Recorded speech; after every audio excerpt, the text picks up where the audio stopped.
Hello, and welcome back to another episode of the show. Today's episode is inspired by a conversation that I had with a new client last week, and it really got me thinking of just how common this scenario is. And I'll explain the scenario here in just a moment.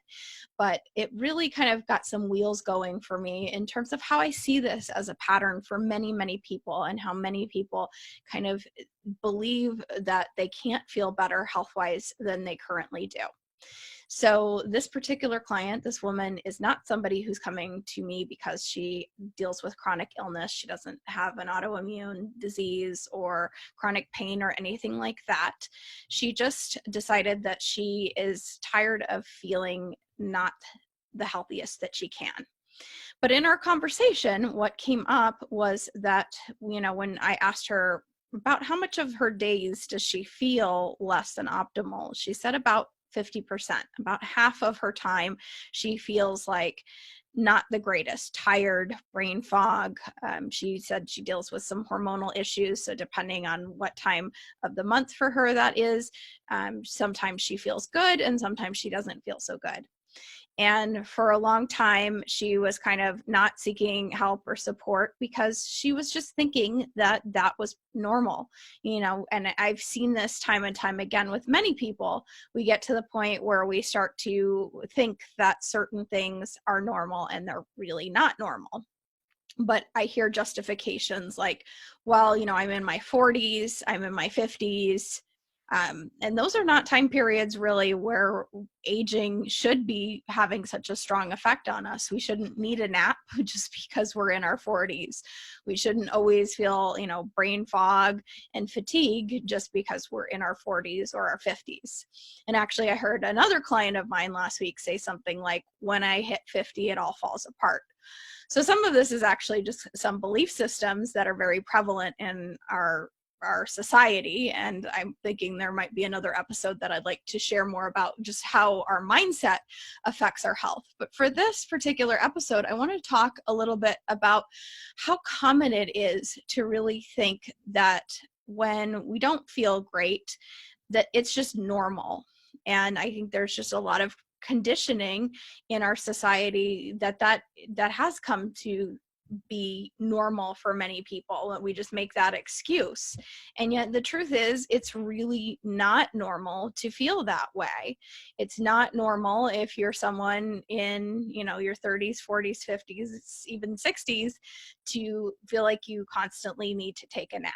Like, you should ideally have enough energy to get through your day. Occasionally, like, taking a rest is not a huge deal. I occasionally do take a rest if there's been a lot of stress in my life. If I didn't sleep well for some particular reason one night, yes, there are times where we're going to be tired and we're going to take a rest. But if you're constantly feeling like, it's hard to get through the end of your day, and this is somebody who works for herself, so she does have that ability to take a rest during the afternoon.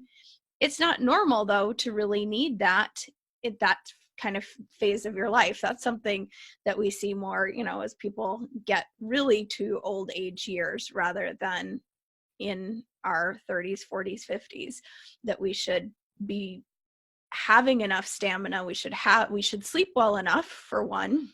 That's at one area. I think too that we often kind of make excuses of how well we're sleeping, and we think it's normal for some of us to get up a lot during the night to go to the bathroom or to not get deep and restful sleep. So there's another area that we often can kind of write off as something as normal when it's really not normal. It's less than optimal. If you're constantly feeling just like not clear-headed, brain fog, again, that's not something that's really normal for us. We should be able to think clearly and have that mental focus and clarity. Yeah, again, not every single day. I'm not trying to say that every day of our lives we're always going to feel, 100%, but when she was sharing with me that 50% of her life felt that way, that's quite a sizable amount.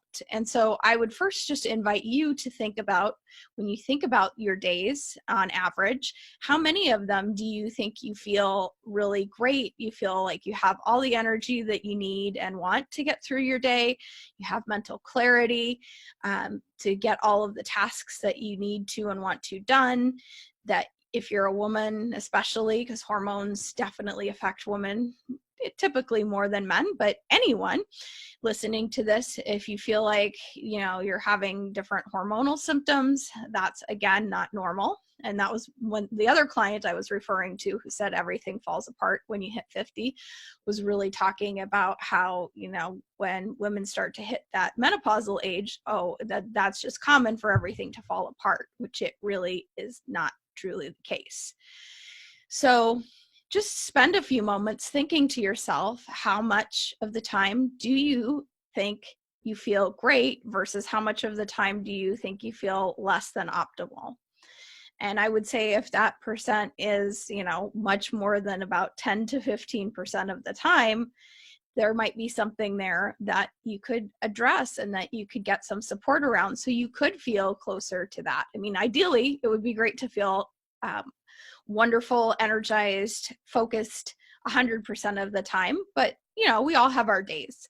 We all are going to have things in human bodies where there are days where we feel a little bit not optimal. So, if you're one person who feels like, 10% of the time I feel a little off, everything else feels great, then maybe, this episode doesn't speak to you. But I'm guessing there's a bunch of you out there who it may be more like 30, 40, 50% of the time, maybe even more, that you don't feel like you're at your full capacity for life and energy and focus and all of the good things that are important for us in order to do the things that we want. So spend a little time thinking about that. Be honest with yourself. Don't candy coat it.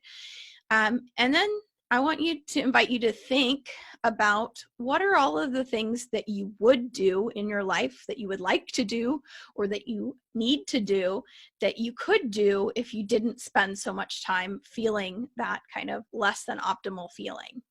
So this was a question that I asked this client as we began our work together, is what would you like to do if you didn't feel less than optimal 50% of the time? And she gave me a list of different activities and different things that she wanted to do.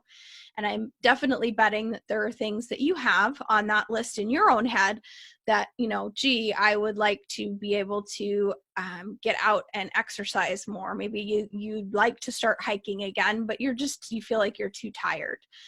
You'd like to, if you're a mom, not feel just exhausted and like overwhelmed when you have all of the responsibilities of taking care of your kids and all the other things in life. Like, you'd like to show up differently for people in your life. So just make for yourself a little bit of a list. And this is really an invitation to just be honest with yourself and to look at maybe how you have been conditioned to think that certain things are just normal when they really aren't. We should have plenty of energy if we're getting good rest, if we're not in a constantly overwhelmed, stressed out state. And that's another factor really that leads us to kind of lose energy and our bodies don't function optimally. Little tongue tied there. Function optimally when we're constantly stressed out. So if we're in fight or flight all of the time, our body doesn't do a lot of important functions. It doesn't do a lot of the repair functions that need to happen. So that might be an area that you might need some support in addressing, is how do I get out of this constant overwhelm? How do I get out of this fight or flight state all the time? Because that might be one of the things that's bringing your energy levels down. So this isn't going to be a super long episode, but I feel like it's a really important conversation that I want to have with you, that you need to look at, what excuses are you making? What justifications are you making? And sometimes this even applies for people who are dealing with chronic illness. In my husband's journey with finding out he had autoimmune disease, we look back and we've kind of both come to the conclusion that this was going on for him a lot longer than he realized, and then he had the diagnosis. And he had been saying things like, well, I guess I'm just getting older, in his early 40s, when he would be achy, and not just an occasional ache and pain, but like achy a lot of the time. Or, how we can justify certain things too is like, well, he has sleep apnea, so he wears a CPAP mask, and he was saying that constant dry mouth that he was experiencing was that instead of something else. So it's very easy to kind of fall into these habits of thinking that certain things are normal for us, and yet they're not. So take an honest look at that for yourself, and then take an honest look at what would you be able to do in your life if you did have all the energy you wanted, all the mental clarity that you wanted, that you felt like things were stable in your life, whether that be hormones, your emotional state, whatever feels like it pulls you off course and takes you out of that zone of feeling like, yeah, I'm feeling pretty good today or really good today. What are those things? And, how can you then begin to get some support to address it? Because it's not normal. It's not normal to be 30 and say, I'm tired and I need a nap. And of course, I've had experiences where doctors don't want to see it that way. And, sometimes excuses can be made even within medical settings of things that are normal that really aren't normal. So let's stop kind of normalizing certain things and saying being tired, being not clear-headed, all of those things. Let's stop normalizing that, and let's start looking at, well, why is that happening? What is your body communicating to you? And more importantly, what do you need to do to help your body not feel tired, not feel brain fog, not feel out of balance in various ways? What support do you need?